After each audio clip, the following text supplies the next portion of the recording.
Bonjour à tous.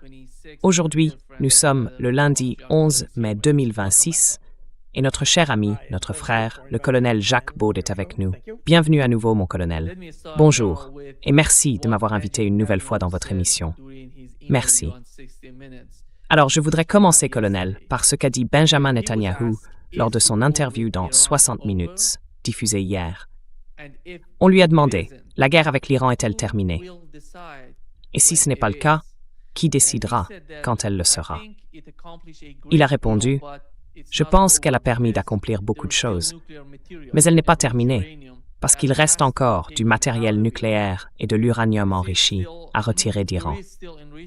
Il y a encore des sites d'enrichissement à démanteler, et il y a toujours des groupes soutenus par l'Iran, ainsi que des missiles balistiques qu'ils veulent encore produire.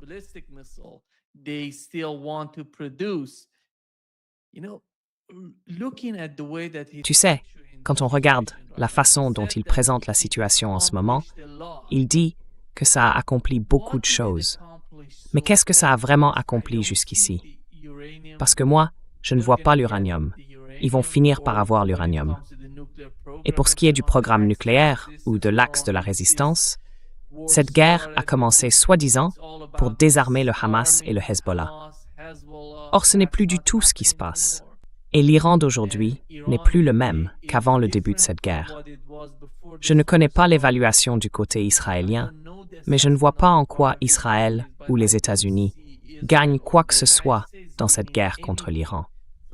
D'après toi, et selon la manière dont Netanyahou essaye de présenter les choses, d'un côté il dit que ça a beaucoup accompli, mais de l'autre, il ressort exactement les mêmes arguments qu'avant le début de cette guerre.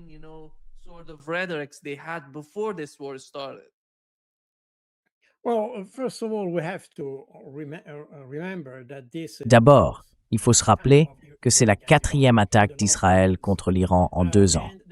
Et ça veut dire que même dans ce cas, on a une véritable guerre en cours entre les États-Unis, Israël et l'Iran. Autrement dit, le seul résultat que je vois à cette guerre, c'est d'avoir convaincu les Iraniens qu'ils ont besoin d'une dissuasion puissante.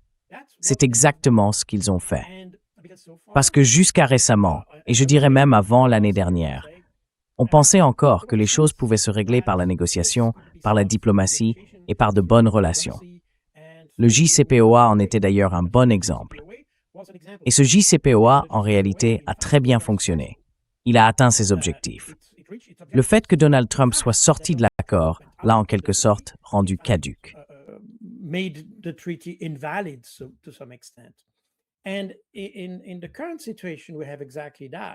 Et dans la situation actuelle, c'est exactement ce qu'on voit, parce que les Israéliens et les Américains ont échoué à suivre la voie diplomatique. Je vous rappelle qu'au début du mois de janvier de cette année, Israël avait demandé à conclure un pacte de non-agression avec l'Iran. C'était une initiative d'Israël et ces discussions se tenaient sous l'égide de la Russie. Plus tard, en février, il y a eu une autre série de négociations entre les États-Unis et l'Iran, cette fois sur la question nucléaire. Donc on avait 2 processus diplomatiques en cours, au moment même où les Israéliens et les Américains ont lancé leur guerre contre l'Iran à la fin du mois de février. Autrement dit, ces 2 pays, Israël et les États-Unis, ont eux-mêmes sapé le processus diplomatique qu'ils avaient initié.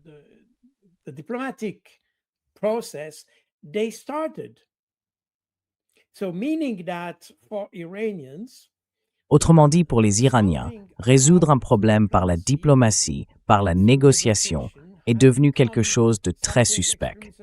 Ils ne font pas confiance aux Israéliens. Je ne suis pas sûr qu'ils leur faisaient vraiment confiance avant, mais cette fois, c'est devenu évident. On ne peut pas faire confiance aux Israéliens et on ne peut pas faire confiance aux Américains non plus. Et souvenez-vous, ce n'est pas la première fois. Lors des 3 précédents épisodes, les Américains et les Israéliens avaient déjà attaqué en plein milieu du processus de négociation qui concernait à l'époque la Palestine et tout ce qui s'y rattachait. Donc, pour ces Iraniens aujourd'hui, il est clair que le processus diplomatique ne mènera pas à une solution.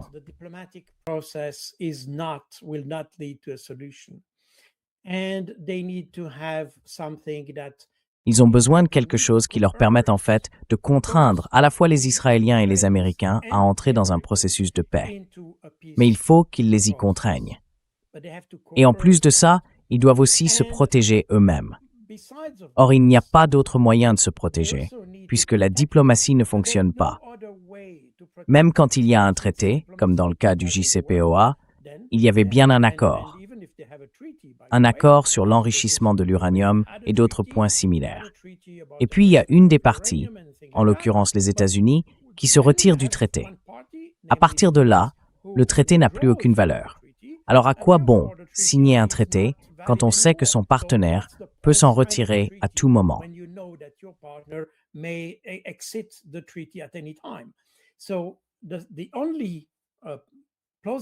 Donc, la seule solution possible pour sortir de cette situation, c'est d'avoir une dissuasion forte.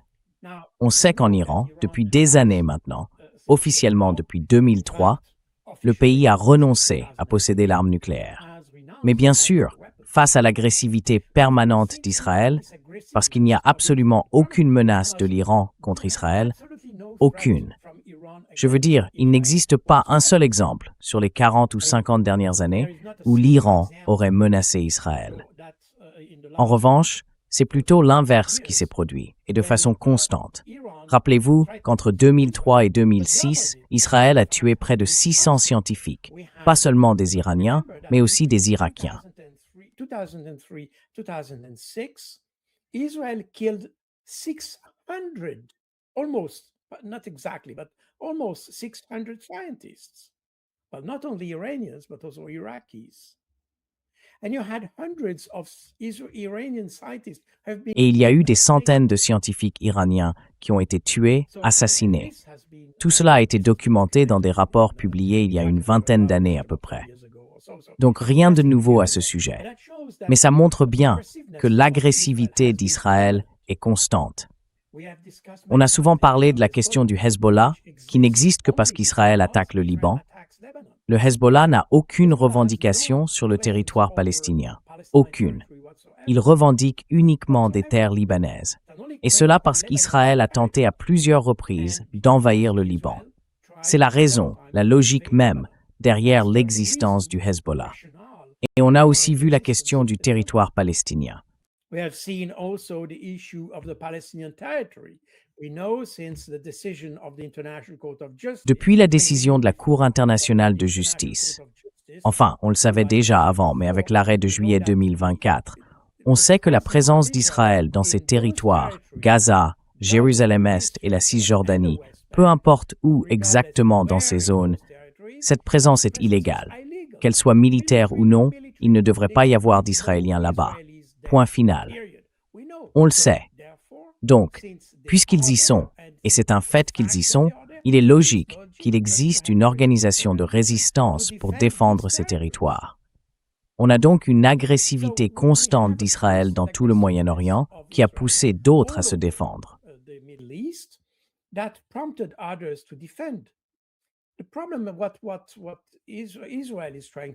Le problème avec ce qu'Israël essaie de faire avec l'Iran, c'est qu'il veut lui retirer le droit de se défendre. C'est ça, en réalité, qu'Israël cherche à faire. Mais en fait, le seul pays du Moyen-Orient qui a attaqué ses voisins de manière répétée depuis la fin des années 40, c'est Israël. Donc pour l'Iran, il y a une très forte raison de maintenir une capacité de dissuasion solide. Comme je l'ai déjà dit, l'Iran a renoncé à l'arme nucléaire, mais il garde ses missiles. Et aujourd'hui, ce sont les technologies développées, avec les missiles hypersoniques et d'autres avancées, qui assurent cette dissuasion.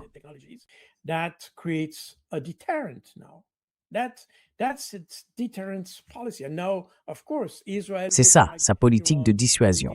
Et maintenant, bien sûr, Israël voudrait que l'Iran démantèle ses missiles. Ils veulent que l'Iran supprime toute forme de solution dissuasive.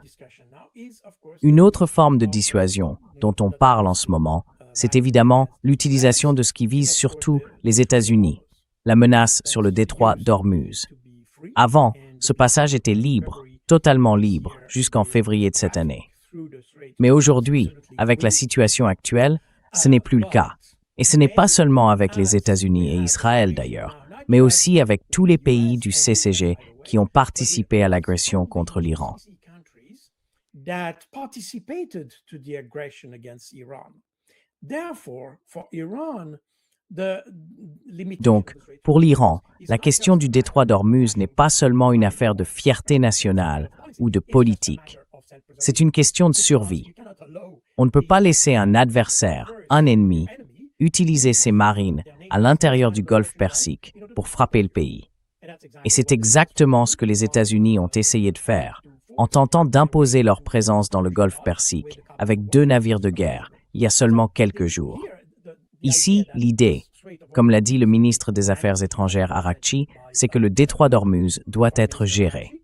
Géré pour empêcher les États-Unis de militariser le Golfe Persique et le détroit d'Ormuz. Les Israéliens, les Américains et le CCG ont en réalité créé une situation où l'Iran est obligé de gérer ce détroit parce qu'il a été attaqué.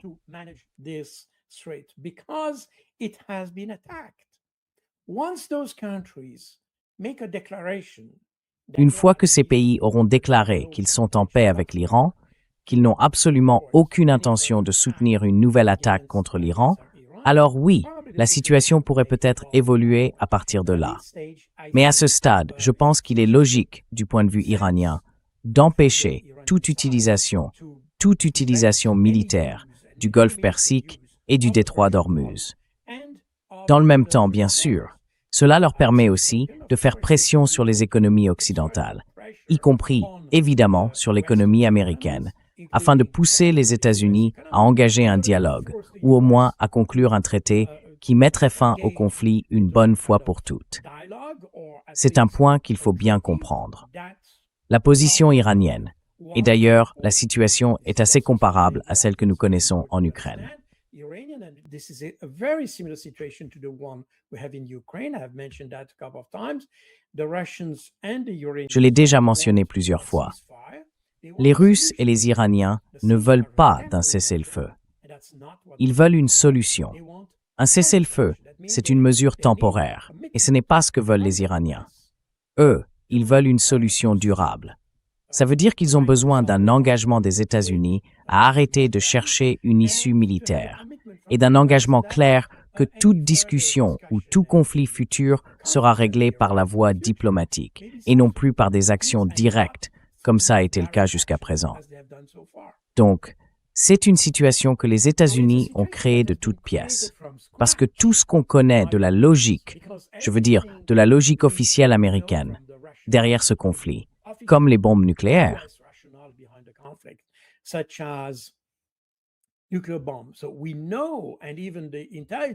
Nous savons, et même les services de renseignement américains l'ont dit, que l'Iran ne voulait pas avoir la bombe. Alors, quel est le but de ce conflit? On savait qu'il ne voulait pas de bombe. On savait aussi qu'il n'avait ni les moyens ni la capacité de la produire à court terme, en tout cas. Je veux dire, ils avaient sans doute la capacité intellectuelle ou technique de la fabriquer. Mais on sait aussi qu'ils ne le voulaient pas, qu'ils n'avaient aucune intention de le faire.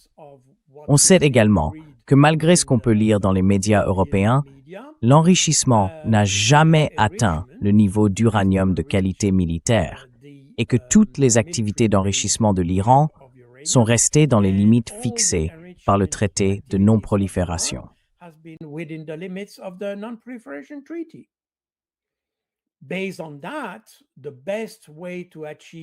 Sur cette base, la meilleure façon d'obtenir un succès stratégique ou d'assurer la sécurité si on se place du point de vue israélien, ce serait d'entretenir de bonnes relations avec l'Iran et non de créer une incitation pour eux à aller au-delà de ce qu'ils ont déjà fait jusqu'à présent. Mais jusqu'ici, il n'y a absolument rien. Je n'ai jamais vu le moindre document, ni la moindre déclaration du gouvernement iranien indiquant qu'il voulait dépasser les dispositions du TNP. Donc tout le but de ce conflit repose sur une pure illusion. Et pourtant, c'est exactement ce qu'on a entendu de la part de Netanyahou, le 7 octobre 2023. Il a parlé d'une tentative de détruire Israël, voire, selon ses mots, de commettre un génocide. Franchement, je ne suis pas sûr qu'avec une poignée de combattants du Hamas, on puisse parler de génocide. Mais c'est ce que les Israéliens ont affirmé. Alors, on invente, on raconte des mensonges pour justifier des opérations, et ensuite, ils se retrouvent piégés par leurs propres mensonges. C'est exactement la situation dans laquelle on est aujourd'hui.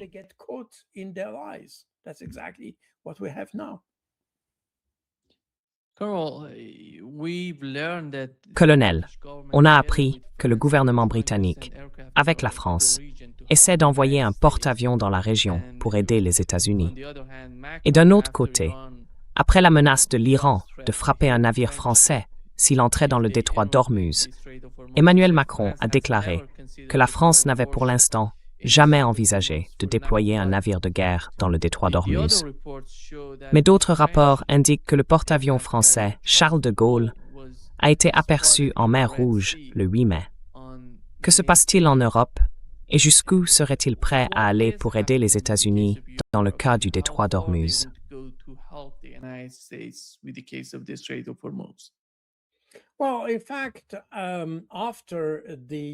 En fait, après la menace lancée par le gouvernement iranien, Emmanuel Macron a réagi alors qu'il était en conférence de presse au Kenya, si je ne me trompe pas. Il a expliqué que l'idée de déplacer le groupe aéronaval, parce qu'il ne s'agit pas seulement du porte-avions, mais aussi de tous les navires d'accompagnement, c'était de prépositionner le Charles de Gaulle dans la région, c'est-à-dire dans l'océan Indien. Avec Emmanuel Macron, on ne sait jamais. Vous vous souvenez qu'il avait dit exactement la même chose à propos de l'Ukraine. Il voulait déployer un contingent là-bas, pas pour combattre, mais au cas où un accord serait trouvé. Et là, c'est exactement la même logique. Il voulait simplement envoyer le Charles de Gaulle, non pas pour l'utiliser, mais pour qu'il soit prêt si jamais un accord intervenait. Mais voilà, c'est Emmanuel Macron. Encore une fois, on a affaire à une sorte d'acteur de politique étrangère un peu enfantin, dont on ne comprend même pas vraiment le but.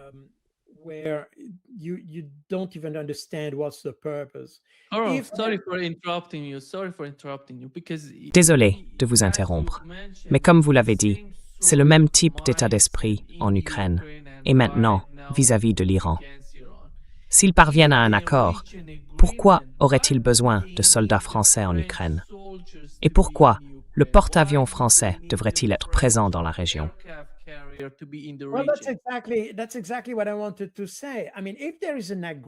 C'est exactement ce que je voulais dire. Je veux dire, s'il y a un accord, cet accord sera entre les États-Unis et l'Iran. Ce que les Français font dans cette équation, je ne le comprends pas. Et comme on peut le voir à ce stade, aujourd'hui, on avait une proposition américaine et les Iraniens ont rejeté cette proposition. Ensuite, les Iraniens ont envoyé leur propre proposition, une sorte de plan en 9 points, si je me souviens bien. En tout cas, celui-là aussi a été rejeté hier par l'administration Trump. Donc, à ce jour, on a 2 parties avec leur propre proposition. Chaque proposition est inacceptable pour l'autre partie, et donc il n'y a pas d'accord.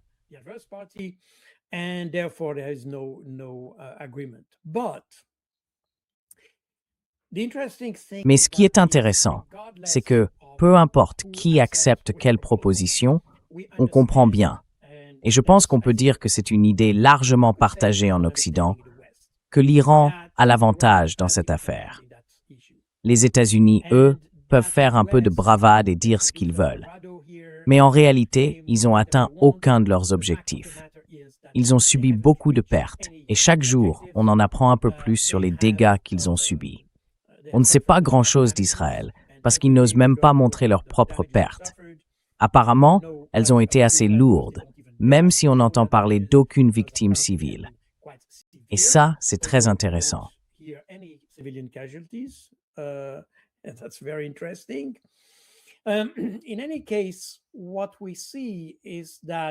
En tout cas, ce qu'on voit, c'est que l'Iran a une approche du conflit beaucoup plus intelligente et qu'en réalité, il a atteint son objectif, alors que les États-Unis et Israël, eux, non.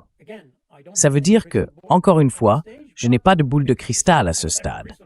Enfin, je veux dire vraiment, je n'ai pas de boule de cristal, point. Mais on peut supposer que d'une certaine manière, l'Iran finira probablement par l'emporter. Et s'il l'emporte, je ne vois pas comment la France pourrait entrer dans l'équation. C'est exactement la même chose entre la Russie et l'Ukraine.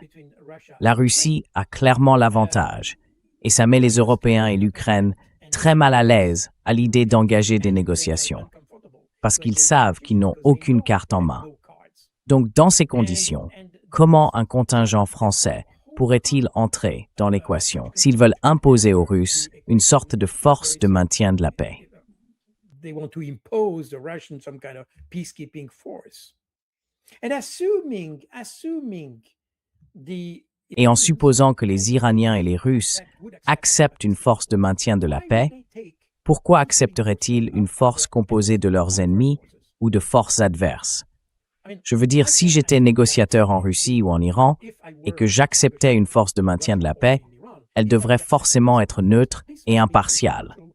Peut-être composée, je ne sais pas, de la marine kenyane ou tanzanienne, ou peut-être indienne, quelque chose comme ça.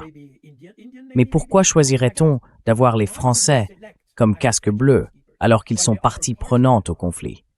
C'est complètement illusoire.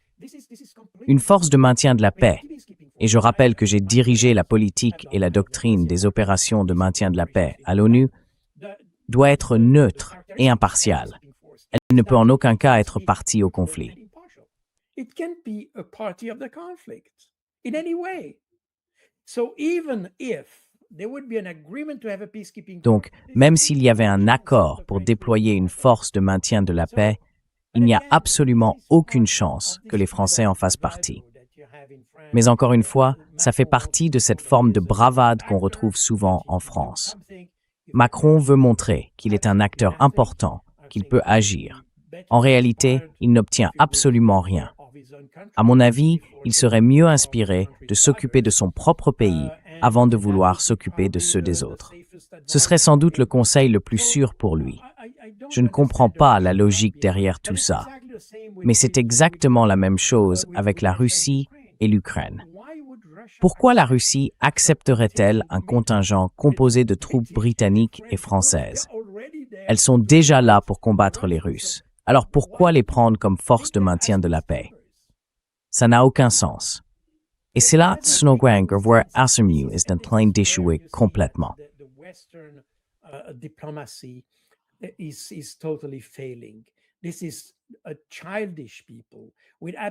C'est un peuple enfantin, sans aucune réflexion. Quand on écoute les ministres des Affaires étrangères de tous ces pays, on voit bien que ces gens n'ont aucune profondeur intellectuelle, aucune profondeur historique, aucune profondeur stratégique dans leur manière de penser. Et c'est bien ça le problème. Ils réagissent comme des adolescents au lycée. C'est du genre, tu fais ça, alors moi je fais ça. C'est exactement le genre de comportement qu'on voit sur les réseaux sociaux, sur TikTok et ce genre de plateformes. Ils réagissent comme des ados. Mais la diplomatie, la recherche de la paix, ça ne fonctionne pas comme ça. Et là, à moins que Macron veuille montrer à quel point il est fort et qu'il en vienne à utiliser la force contre l'Iran juste pour prouver qu'il contrôle quelque chose, je ne vois pas où il veut en venir. En tout cas, s'il s'agit d'un processus rationnel, je ne vois pas la France jouer un rôle dans cette affaire.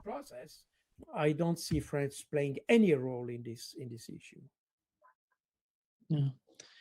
Carl, New York Times reported that Carl, le New York Times a publié un article intitulé « Longtemps négligé, la mer Caspienne offre à l'Iran une route commerciale stratégique ».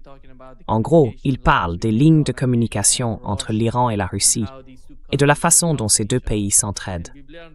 On l'a déjà vu auparavant, notamment avec la guerre en Ukraine. En ce moment, ils expliquent comment la Russie aide l'Iran. L'article dit que la Russie fournit discrètement du matériel militaire et d'autres biens à l'Iran pour aider les gardiens de la révolution à restaurer leur capacité de combat. Vous savez, je pense que dans l'esprit des Russes et des Iraniens, toutes ces guerres n'en forment qu'une seule. Ils ne les distinguent pas vraiment.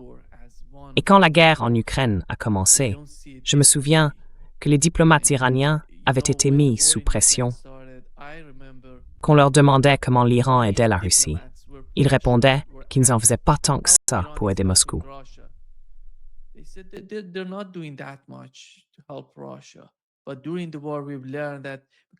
Mais pendant la guerre, on a compris que, puisque l'Iran ne veut pas de l'OTAN à ses frontières, la Russie non plus n'en veut pas. Ces deux pays savent très bien ce qu'ils risquent si la région se retrouve avec des forces créées de toutes pièces, comme le HTS ou Daesh. C'est le même combat pour la Russie et pour l'Iran. Ce ne sont pas des luttes différentes. Et derrière tout ce chaos, qui soutient tout ça? Ce sont les États-Unis qui soutiennent l'Ukraine, qui soutiennent Israël et qui en ce moment attaquent directement l'Iran. Mais le plus ironique, c'est qu'ils ont cru qu'avec ce blocus dans le détroit d'Ormuz, ils allaient tout arrêter pour l'Iran. Ils ont mis une énorme pression sur le pays, alors qu'ils savent très bien que la mer Caspienne, de l'autre côté, reste un atout qu'ils peuvent utiliser. C'est ça, la géographie de l'Iran. Et pourtant, dans le New York Times, ils en parlent comme si c'était quelque chose de nouveau, apparu après la guerre. Qu'est-ce que vous en pensez? What do you make of it? En fait, nous sommes dans la même situation que celle que nous avons connue, vous vous en souvenez peut-être, en 2022, quand l'Occident a commencé à imposer des sanctions contre la Russie et a demandé à la Chine d'y participer. Ce qui était intéressant à ce moment-là, c'est que le ministre chinois des Affaires étrangères, Wang Yi, avait répondu « Pourquoi devrions-nous suivre ces sanctions et faire ce que les Occidentaux nous demandent, alors que nous serons les prochains à être sanctionnés et attaqués par l'Occident ?» Donc en réalité, le fait qu'on ait aujourd'hui toute cette rhétorique contre l'Iran, la Chine, la Russie, bref, contre les pays les plus puissants de notre région, cette région eurasiatique, eh bien le fait d'avoir eu en même temps toute cette rhétorique contre ces acteurs majeurs les a rapprochés les uns des autres et a en fait renforcé leurs liens.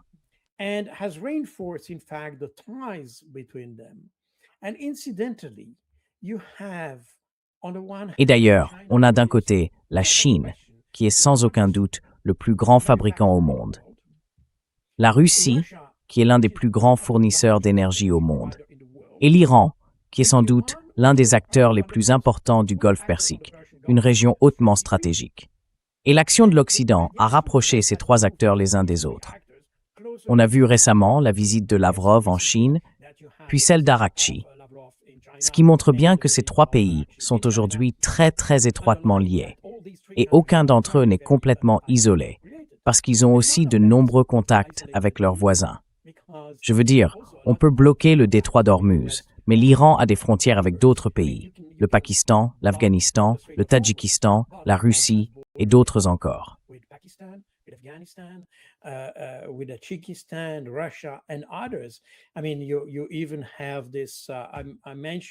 Je veux dire, il y a même ce projet, je crois que je l'ai déjà mentionné, cette immense ligne de chemin de fer qui va du Koweït jusqu'à la Chine et qui permet de transporter du pétrole ou d'autres marchandises.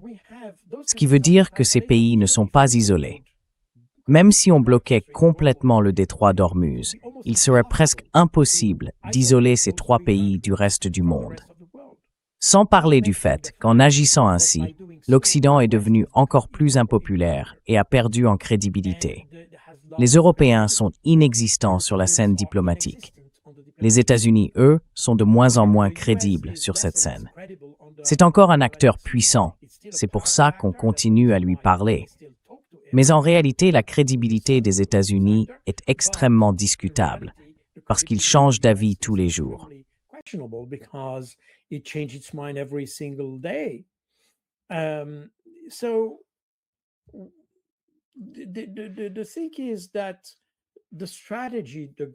Le problème, c'est que la stratégie globale, c'est pour ça que franchement, je ne pense pas qu'il y ait une seule stratégie pour tout ça. Parce que d'autres, les Russes, les Iraniens et la Chine, peuvent voir tout ça comme une seule et même guerre. Mon point de vue personnel, mais je ne suis pas en Russie, je ne suis pas en Iran, ni en Chine, c'est que, vu de l'extérieur, on parle de trois conflits différents, mal coordonnés, qui n'ont pas vraiment de lien entre eux. Il peut y avoir des points communs entre eux. Il peut y avoir des aspects et sans doute certaines stratégies utilisées contre la Russie qui sont encore employées contre l'Iran ou la Chine. Il y a peut-être des similitudes, oui, mais en réalité, ces trois conflits ne sont pas perçus depuis l'Occident comme un seul et même conflit. Et c'est pour ça qu'il y a une coordination très faible. Il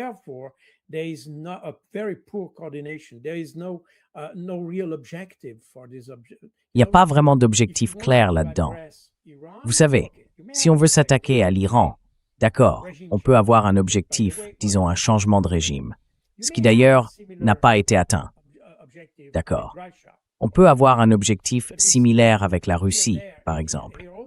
Mais on voit bien que là aussi, ça n'a pas fonctionné, tout simplement parce qu'il n'y a pas de, il n'y a pas de coordination. Il n'y a pas, malgré certaines convergences sectorielles, il n'y a pas d'approche commune face à ce conflit global.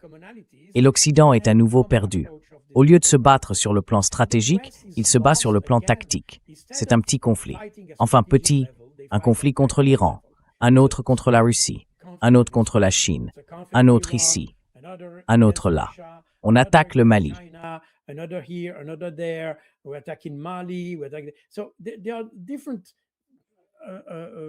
Il y a donc différentes choses. Mais la somme de ces conflits ne constitue pas une grande victoire contre ces trois pays. Ce ne sont qu'une série de petits conflits. La stratégie, ce n'est pas la somme des actions tactiques. La stratégie, c'est plus que ça. Ce n'est pas une addition arithmétique. Si on veut obtenir un succès stratégique, il ne suffit pas d'additionner des actions tactiques. Et c'est justement ce que l'Occident n'a pas compris. Il continue de raisonner au niveau tactique, peut-être au niveau opérationnel, si on veut élargir un peu le cadre. Mais ce n'est pas stratégique. Ça ne l'est pas. Et ça échoue. On peut certes atteindre des objectifs opérationnels comme détruire un quartier général ou éliminer un officier de haut rang ou des choses de ce genre. High-ranking officer or things like this. But all that doesn't achieve a strategic success. These are tactical successes, period, not more. And with that, you are not achieving anything. The only thing you achieve is to enhance the resolve of those who defend themselves, and namely Russia, China, and Iran.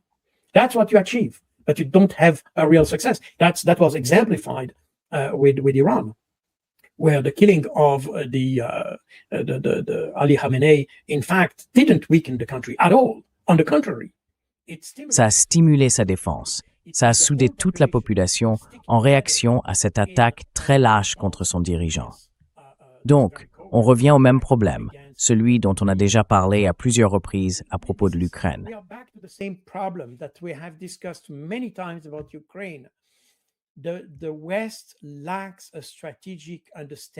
L'Occident manque d'une véritable compréhension stratégique de la guerre. Il mène beaucoup d'opérations, mais toutes ces opérations, mises bout à bout, ne se traduisent jamais par un succès stratégique. C'est là toute la différence avec les Russes, par exemple, ou même avec les Iraniens. Les Iraniens n'ont pas besoin de tuer beaucoup de gens pour obtenir un succès stratégique, et c'est ce qu'on a vu ici. Israël, lui, doit tuer beaucoup d'innocents pour pouvoir parler de réussite, alors qu'en Iran, ce n'est pas nécessaire. Et ça montre bien la différence. L'Iran a une approche stratégique. Israël, lui, a toujours eu une approche tactique.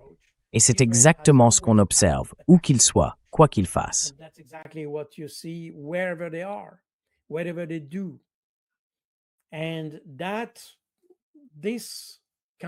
Et ce genre d'approche, en fait, a détérioré l'image d'Israël et aussi celle des États-Unis. Les deux ont vu leur image sérieusement abîmée par cette action, y compris auprès de ceux qui étaient prêts à considérer les États-Unis comme un partenaire de dialogue. Je pense par exemple à la Russie, qui était plutôt contente d'avoir l'occasion d'ouvrir une discussion avec les initiatives qu'on a vues au début de l'année dernière, enfin l'an dernier, autour d'une solution ou d'une possible solution au conflit ukrainien. Mais aujourd'hui, on voit bien que la manière dont les États-Unis ont traité la question iranienne montre aux Russes que Washington n'est pas un partenaire crédible pour le dialogue parce qu'il change d'avis tous les jours. Alors, à quoi bon?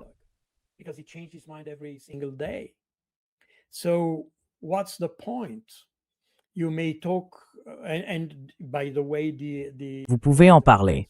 D'ailleurs, les Russes ont vécu la même chose après le sommet d'Anchorage. On avait discuté, tout le monde était d'accord sur une solution possible, sur une voie vers le dialogue et la paix. Et qui a quitté cette voie? Les États-Unis. Et c'était encore plus évident en février de cette année avec l'Iran. Alors comment peut-on espérer obtenir quelque chose ou même penser qu'on pourrait y arriver avec Israël et les États-Unis? C'est pour ça que l'image d'Israël, encore plus que celle des États-Unis, en a beaucoup souffert. Parce qu'à tout cela, vous ajoutez les massacres, les violations du droit humanitaire international qu'on voit sans arrêt, jour après jour. Je ne parle même pas de la profanation des églises au sud Liban et d'autres choses de ce genre, qui font que maintenant, même les chrétiens comprennent comment sont les Israéliens. Now even the Christians understand how the Israelis are. It's not just an issue between Muslims. Ce n'est pas seulement un problème entre musulmans et juifs, c'est un problème des juifs avec tout ce qui les entoure, peu importe qui c'est.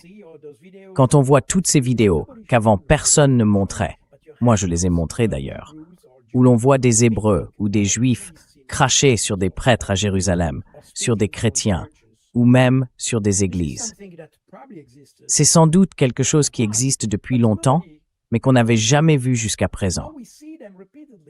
Maintenant, on les voit sans arrêt sur YouTube et sur d'autres chaînes.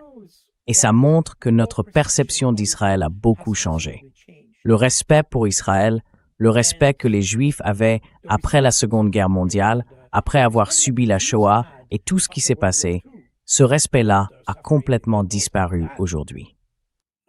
This respect has completely vanished now. And of course, we are also in generations. Et bien sûr, nous faisons aussi partie de générations qui n'ont pas connu ça du tout. Je veux dire, pas ceux qui l'ont vécu, mais si je prends mon propre exemple. Mes parents n'étaient pas juifs. Ils étaient suisses, donc ils n'ont pas subi la Shoah. Une partie de ma famille vivait en France et eux ont souffert de l'occupation allemande. Mais c'est autre chose. C'était en tant que résistants, pas en tant que juifs. En tout cas, mes parents, même s'ils n'étaient pas directement concernés par la Shoah, y étaient très sensibles. Et moi, j'ai été élevé dans le respect du peuple juif, parce qu'ils étaient des innocents touchés par cette tragédie. Innocents touched by the Holocaust, and I was raised in that idea. J'ai grandi avec cette idée-là. Juste après la guerre, mon père a aidé des Juifs à s'installer en Suisse et d'autres choses de ce genre, parce que ça faisait partie de cette forme de compassion qu'on avait envers eux. Mais ça, c'est ma génération.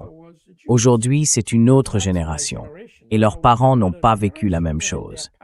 On peut donc dire que, maintenant, toutes les conditions qui permettaient d'avoir ce type de compassion pour les Juifs ont complètement disparu.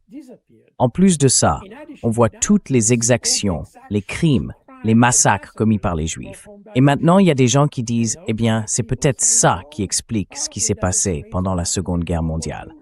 Vous voyez, d'une certaine manière, on est en train de régresser. We are moving backwards somehow, and that's precisely because of. Et c'est justement à cause de ça. Enfin, je veux juste ouvrir une parenthèse ici, parce qu'on assiste à une montée de l'antisémitisme en Europe. Et certains essaient de tout ramener à ça. L'antisémitisme, c'est très important de bien le comprendre. L'antisémitisme, c'est une forme de racisme.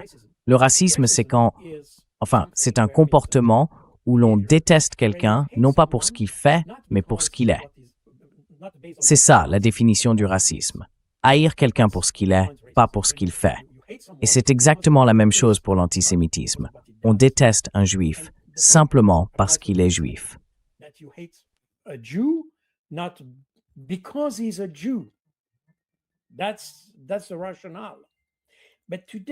C'est ça, la logique.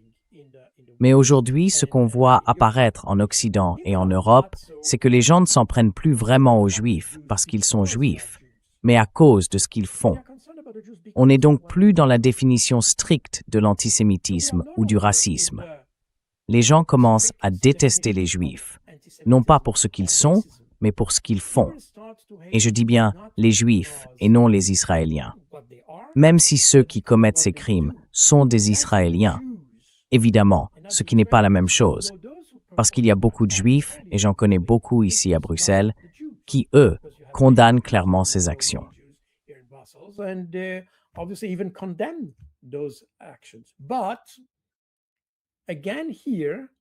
Mais encore une fois, ici, on a tellement de gens. Et récemment en France, il y a même eu un parlementaire qui a voulu faire passer une loi pour faire disparaître la distinction entre l'antisémitisme et l'antisionisme. En gros, ça reviendrait à dire que l'antisionisme, c'est de l'antisémitisme. Or, le sionisme, c'est une doctrine politique, alors que le judaïsme, c'est une religion. Le judaïsme, c'est ce que vous êtes, tandis que le sionisme, c'est ce que vous faites. Et mélanger les deux, c'est justement ce qui crée cette confusion.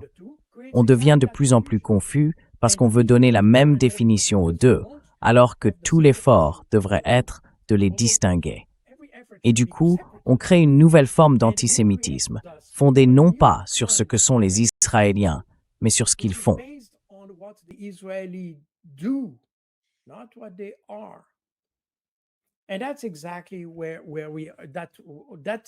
Et c'est exactement là où nous en sommes.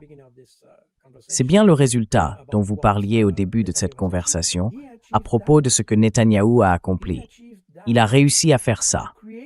Il a réussi à créer cette perception selon laquelle tous les crimes commis en Israël ne l'auraient pas été simplement par des Israéliens, mais par des Juifs. Et donc, en réalité, Netanyahou a créé une situation presque impossible pour les Juifs, même en Europe. Ce qui est très intéressant, c'est qu'avant 2023, beaucoup de Juifs en Europe envisageaient de partir vivre en Israël. Et maintenant, on voit beaucoup d'Israéliens qui s'installent en Europe parce qu'ils comprennent qu'ils ne peuvent plus vivre en Israël.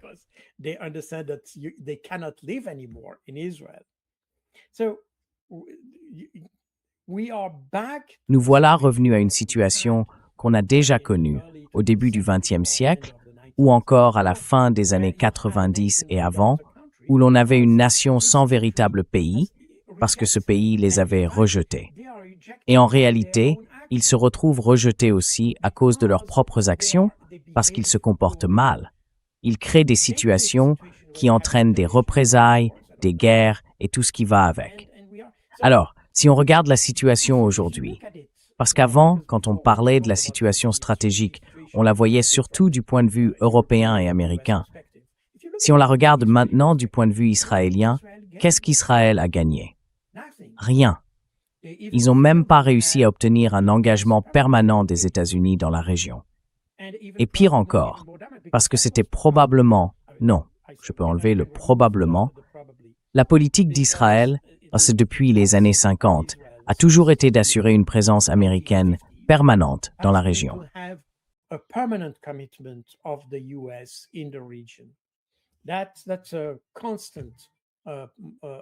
C'est une constante de la politique de sécurité israélienne. Et aujourd'hui, on voit que les pays du Golfe commencent à remettre en question la présence américaine sur leur territoire. Donc, si on se place du point de vue d'Israël, dont l'objectif était d'obtenir un engagement plus fort des États-Unis, on pourrait bien assister à l'inverse. Les États-Unis ont compris qu'ils ne peuvent pas attaquer l'Iran et obtenir une victoire décisive. Ils doivent donc trouver d'autres moyens d'obtenir quelque chose qu'ils puissent présenter comme une victoire. Et en plus de ça, ils ne sont même pas certains que les pays où ils ont toutes ces bases accepteront encore leur présence après coup. Moi, je suis convaincu que les États-Unis réussiront à acheter leur maintien dans ces pays.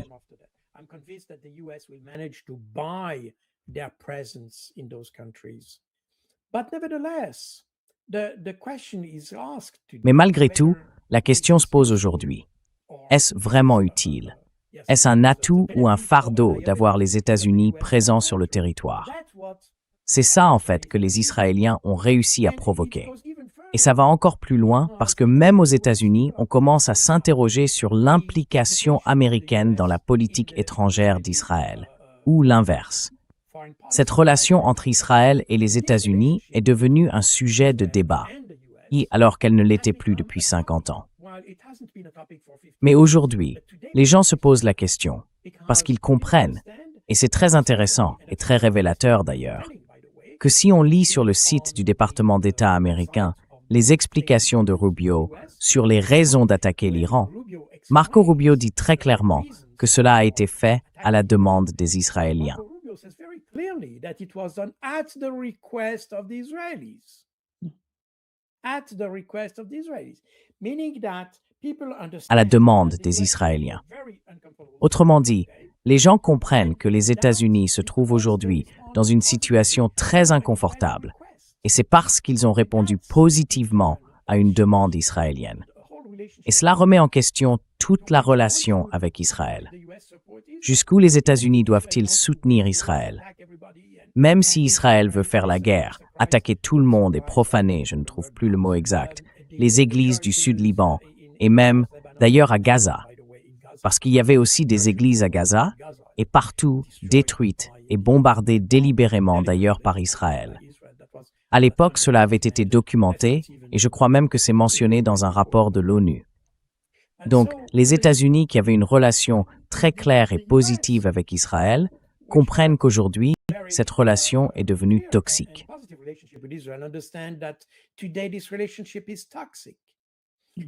Alors, vous demandez, qu'est-ce qui a été accompli jusqu'à présent?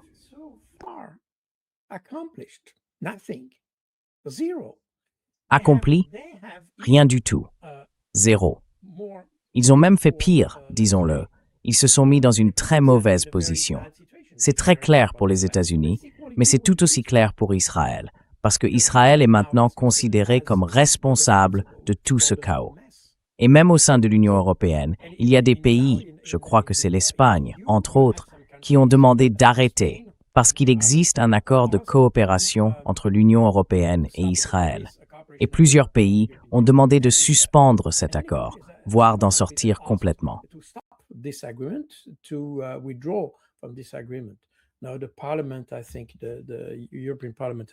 Le Parlement, je crois que c'est le Parlement européen, a refusé. Mais en tout cas, ça a montré quelque chose qu'on n'avait encore jamais vu. Aujourd'hui, la situation est beaucoup moins favorable à Israël qu'elle ne l'a jamais été. Le gain pour Israël et pour les États-Unis est donc nul. Ils ont créé une situation qu'il sera très difficile de rétablir. Ils ont créé une situation concrète dans le détroit d'Ormuz qu'il faudra des années à ramener à la normale. Parce qu'évidemment, l'Iran se méfiera de toute tentative d'Israël ou des États-Unis d'entrer dans le Golfe Persique. Donc le gain pour les États-Unis et pour Israël est énorme. Enfin, pas énorme, il est négatif.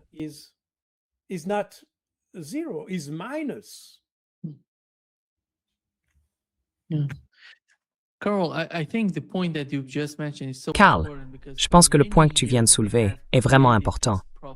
Parce que, depuis des années, ils ont construit cette machine de propagande qui répète que la seule démocratie au Moyen-Orient, c'est Israël.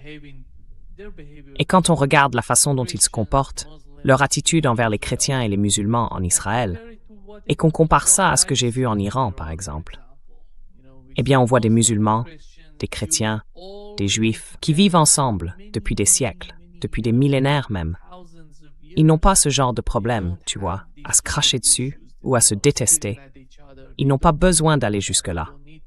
Parce qu'en fait, ils font tous partie de la même société. Ils se sentent tous iraniens. Ils ne se voient pas comme des juifs vivant en Iran, ni comme des musulmans vivant en Iran. Ils se voient simplement comme des Iraniens. Et c'est cette unité-là qu'on voit émerger aujourd'hui avec ce qui se passe en Iran.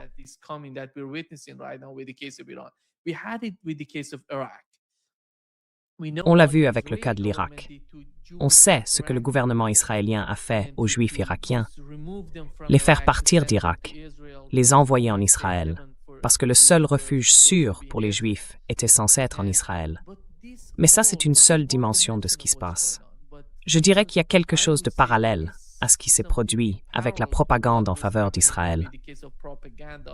Pendant très longtemps, on a cherché à diaboliser les musulmans. On disait, ces gens vont nous attaquer, ils vont détruire notre culture, notre liberté. Et ça, c'est en train de s'effondrer aussi aux États-Unis, parce que les gens le voient. D'ailleurs, ça a été évoqué entre Tucker Carlson et Megyn Kelly, deux soutiens de Donald Trump aux États-Unis. Voici ce qu'ils ont dit dans leur dernier podcast. Here is what they said in the latest podcast they had. La défense de l'islam et surtout les attaques flagrantes contre cette religion. Et j'ai aussi dit quelque chose dont toi et moi avions parlé il y a plusieurs mois. C'est que, maintenant que je vois ce qu'Israël te fait subir, enfin, clairement, ces émissaires ont lancé une campagne féroce contre moi sur les réseaux sociaux et ailleurs. C'est pas grave, on gère ça. Mais en voyant ce qu'ils font, ça me pousse à reconsidérer d'autres formes de propagande venues de gouvernements étrangers auxquels j'ai pu croire par le passé. Tu sais, on en avait déjà parlé, toi et moi.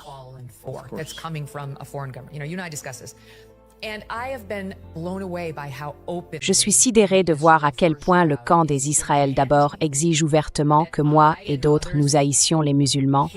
Sinon, franchement, je revois pas mal de choses que j'ai avalées tout cru, Tucker, parce que je me rends compte maintenant qu'on a tous été manipulés.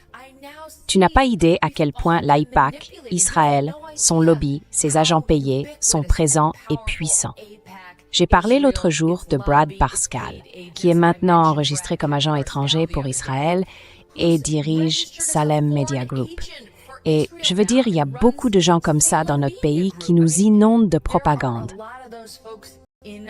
Honnêtement, je crois que j'ai été trop confiant.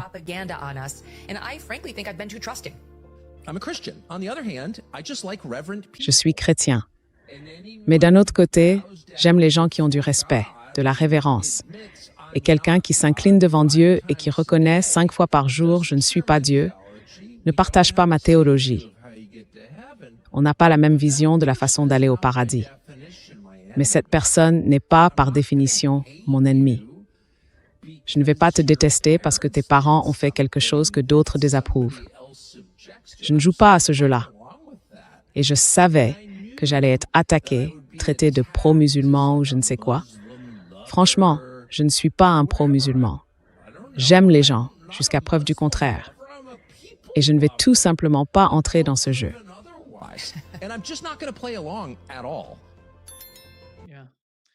Oui, c'est exactement le ton qu'on observe aujourd'hui aux États-Unis.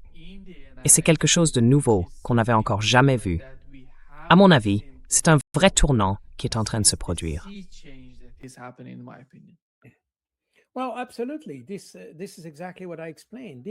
Oui, absolument. C'est exactement ce que j'ai expliqué. C'est un changement considérable. Mais il y a aussi quelque chose derrière tout ça, qu'on peut d'ailleurs lire dans cette interview. Vous savez, on peut être contre la Russie et dire « Bon, je ne suis pas d'accord avec la politique en Ukraine » ou quelque chose comme ça. On peut aussi être en désaccord avec l'Iran et dire « Eh bien, on ne soutient pas tel aspect de leur politique » et ainsi de suite. Le problème, c'est que la propagande qu'on a subie ces dernières années, depuis bien plus longtemps en Iran, mais surtout depuis 2022, en fait depuis 2014 si on parle de l'Ukraine et de la Russie, cette propagande nous a poussés à détester des gens. À détester des gens. Pas seulement à être en désaccord avec eux, mais à les haïr.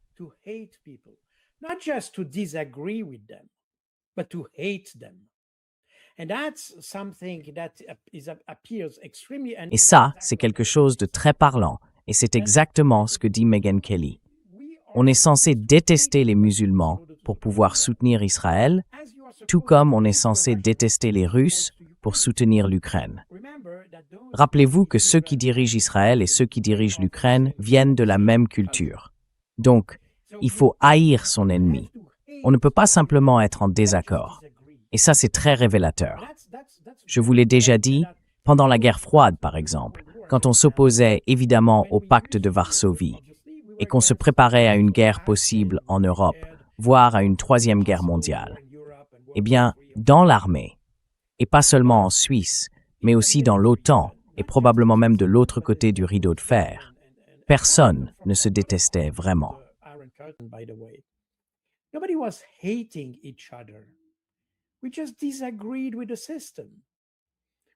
Nous, on était simplement en désaccord avec le système. On ne détestait pas les Russes, ni les Polonais, ni les Tchèques, ni qui que ce soit d'autre. On ne voulait juste pas être communiste, c'est tout. On n'aimait pas ce système. On n'était pas d'accord avec le modèle qu'ils voulaient ou qu'ils disaient vouloir soutenir ou promouvoir. Mais on ne haïssait pas les gens. Pendant toute la guerre froide, les Russes avaient le droit de participer aux Jeux olympiques, sauf quelques exceptions. Les Russes y participaient, la RDA aussi, et d'autres encore. Aujourd'hui, avec nos interdictions, on en est à se demander si l'équipe de football iranienne pourra participer à la Coupe du monde de la FIFA aux États-Unis. Ce genre de débat, on ne l'avait jamais pendant la guerre froide. This is the kind of discussion we never had during the Cold War. We never tried to hate people. On n'a jamais cherché à détester les gens. On s'est battu contre un système. On s'y est opposé. C'est tout. On n'était pas d'accord sur certains points. Aujourd'hui, on renomme des tableaux au Royaume-Uni simplement parce qu'ils contiennent le mot russe. Alors le tableau doit être rebaptisé un tableau du 19e siècle. Ça, c'est de la haine. Et c'est exactement le même type de logique. C'est pour ça que je suis tellement contrarié par la manière dont on aborde les conflits aujourd'hui, en général. Tout est guidé par la haine. Ce n'est pas fondé sur le désaccord ou sur l'analyse. Ce n'est pas personne. Personne ne cherche à dire que X ou Y a pris une mauvaise décision et qu'on aurait peut-être dû la formuler autrement. Non. On déteste. Point final. No, you just hate it, period. He said something, could have said something great, but Il a dit quelque chose. Ça aurait pu être une très bonne remarque. Mais comme c'est lui qui l'a dite, c'est perçu comme négatif. C'est pareil pour l'Iran. Et je me souviens, à la fin des années 70, je m'intéressais à la géopolitique internationale. J'étais assez jeune à l'époque et j'avais sans doute pas toutes les informations. Mais pendant quelques années, je pensais que le régime iranien, c'était vraiment le pire qu'on puisse imaginer dans un pays musulman. Et plus tard, en remettant ça en question, j'ai découvert que l'Arabie saoudite, en réalité, c'était bien pire. Mais personne ne parlait de l'Arabie saoudite. Et si on prend, par exemple, la condition des femmes, la société iranienne est bien plus libérale que celle d'Arabie saoudite. in Iran than in Saudi Arabia, for instance. But this is, I think, most of the Europeans don't. Mais ça, je pense que la plupart des Européens ne le savent pas. Pour beaucoup de gens, l'Iran, c'est le pire exemple qu'on puisse trouver d'une société islamique. Et j'ai vu exactement la même chose. J'ai eu la même impression quand j'étais au Soudan. J'ai travaillé au Soudan pendant 2 ans pour l'ONU, comme chef du renseignement sur place. Et j'ai découvert que la société et même le gouvernement étaient très différents de ce qu'on voyait dans les médias en Europe. Simplement parce que c'était un gouvernement islamique. Tout le monde le considérait comme un gouvernement islamiste, presque comme une sorte de... Enfin, à l'époque, on ne parlait pas encore de l'État islamique, mais c'était un peu cette idée-là que les chrétiens étaient détestés, et ainsi de suite.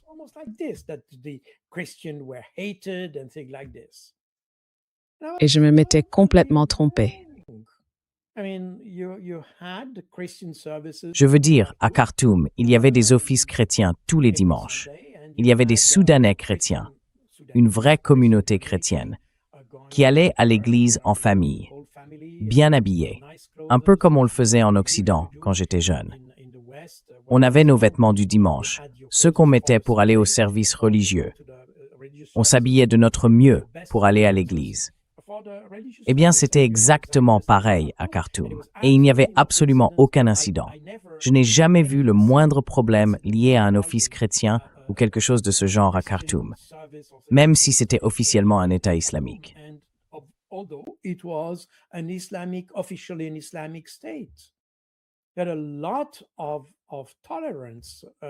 Il y avait beaucoup de tolérance, malgré le fait qu'il y avait un gouvernement islamique.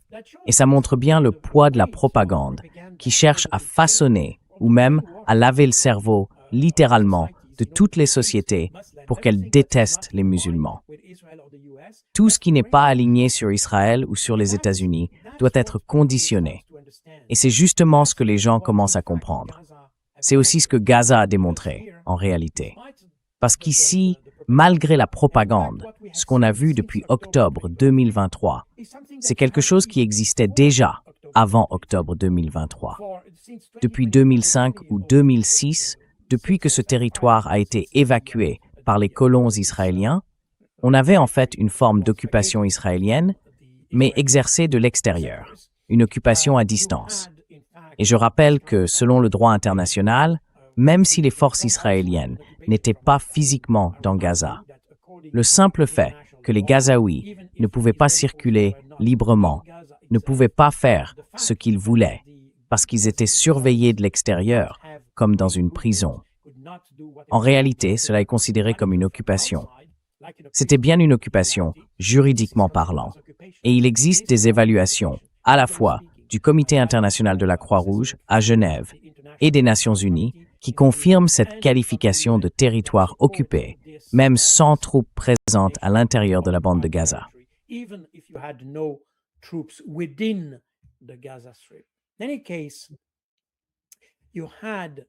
En tout cas, chaque jour, les Israéliens menaient des raids sur la bande de Gaza, même avant octobre 2023.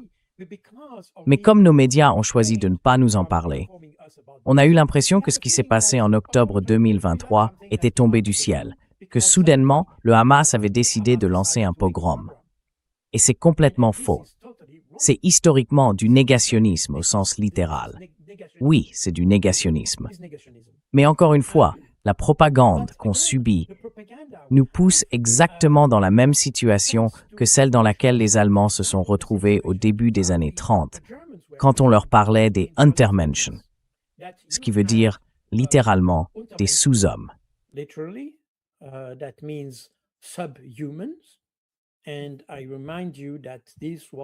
je vous rappelle, c'est une terminologie utilisée par les nazis pendant la Seconde Guerre mondiale à propos des Juifs, et que les Israéliens ont reprise pour désigner la population de Gaza en 2023-2024, quand ils qualifient ces gens de sous-humains. Toute la propagande tourne autour de ça, faire détester ces personnes. Ce n'est pas seulement une question de stratégie. On peut discuter pour savoir si la stratégie du Hamas était bonne ou mauvaise. Mais ce n'est pas le sujet. La question, ce n'est pas de savoir s'ils avaient une bonne stratégie ou non. Le point central, c'est qu'il faut les haïr. C'est la même chose avec les Russes en Ukraine. La question n'est pas de savoir s'ils ont pris une bonne ou une mauvaise décision, ou s'ils ont eu une bonne ou une mauvaise stratégie. C'est simplement une question de haine envers les Russes, peu importe où ils se trouvent.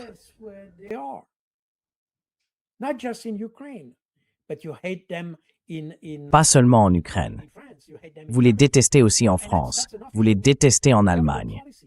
Et ça, c'est une politique officielle du gouvernement. Je veux dire, en France, pour donner un exemple, si vous avez un nom qui sonne russe, un nom qui se termine par « ski » par exemple, ou quelque chose du genre, eh bien, une banque peut avoir le droit de vous fermer votre compte, rien que sur ce critère. Et certaines personnes ont effectivement été privées de compte simplement parce que leur nom sonnait russe, même si elles n'étaient pas du tout russes. Peut-être qu'elles avaient des ancêtres, il y a 100 ans, qui l'étaient, je ne sais pas. Mais peu importe. Même sans aucun lien avec la Russie, une banque française peut vous exclure, juste à cause de ça. French bank can just debank you just on that criteria. So we are exactly in that logic. On est exactement dans cette logique où il faut détester les gens. Et ça, pour moi, c'est complètement nouveau. Je l'ai déjà dit plusieurs fois sur votre chaîne. Pendant la guerre froide, on ne détestait pas les gens. On ne voulait simplement pas être communiste. On ne voulait pas d'un système communiste. Moi, je vis en Suisse, qu'on peut évidemment qualifier de pays capitaliste. C'est pas aussi extrême qu'aux États-Unis, c'est la version européenne, mais ça reste un pays capitaliste. Par contre, on ne voulait certainement pas d'un système communiste comme celui qu'il y avait à l'époque en Union soviétique. Mais on n'a jamais détesté les Russes. On détestait le système, et c'est une énorme différence. Aujourd'hui, c'est presque devenu la norme de détester les gens. It has become almost the norm to hate people. And we have this policy of hating people, Et on a cette politique de la haine, encouragée par nos gouvernements et surtout par l'Union européenne, qui, avec les sanctions et tout le reste, crée une situation où on en vient à détester des gens simplement pour ce qu'ils sont, pas pour ce qu'ils font, mais pour ce qu'ils sont. Et c'est exactement ça. C'est ce que j'expliquais à propos de l'antisémitisme. Quand le racisme ne se fonde pas sur ce que les gens font, mais sur ce qu'ils sont. Et c'est exactement ce qu'on fait avec l'Iran, exactement ce qu'on fait avec les Russes, et dans une certaine mesure avec les Chinois. Ce n'est pas aussi extrême avec les Chinois qu'avec les autres, mais c'est très clair. It's not as extreme with the Chinese as with others, but it's very clear. Pas encore. Yeah, Colonel. Yes, absolutely. Yeah, that will come. That will come. It Oui, starts absolument. already, by the way. Ça viendra. We already have policies D'ailleurs, that ça a déjà commencé. you On a déjà des politiques qui découragent les contacts avec des entreprises chinoises, par exemple, ou d'autres du même genre, parce qu'il pourrait y avoir un risque pour la sécurité, même si on n'a absolument aucune preuve que ce soit le cas. Mais par précaution, on vous dit de ne pas leur parler. Et là, on en est à la première étape. Commencer à détester des gens pour ce qu'ils sont, et non pour ce qu'ils font. Et c'est exactement là où on est, dans des pays comme l'Allemagne ou la France. And that's exactly where we are. Countries like Germany, France. But remember, France was the best supporter of Germany during Mais the souvenez-vous, World War II. la France a été le meilleur soutien de l'Allemagne pendant la Seconde Guerre mondiale. Et aujourd'hui, l'Allemagne retombe dans ses vieux démons. On voit exactement les mêmes signes qu'il y a un siècle. Les mêmes expressions, le même type de comportement de la part du gouvernement, la censure et tout le reste, si vous n'êtes pas d'accord, et ainsi de suite.